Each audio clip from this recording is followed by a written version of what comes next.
starting to remove all the breeding boxes. It's enough of breeding.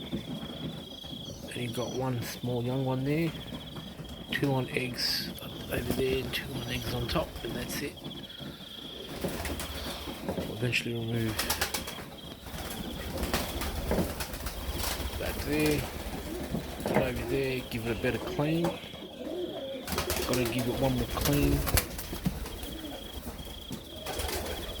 because you know when you remove boxes it's gonna be a mess.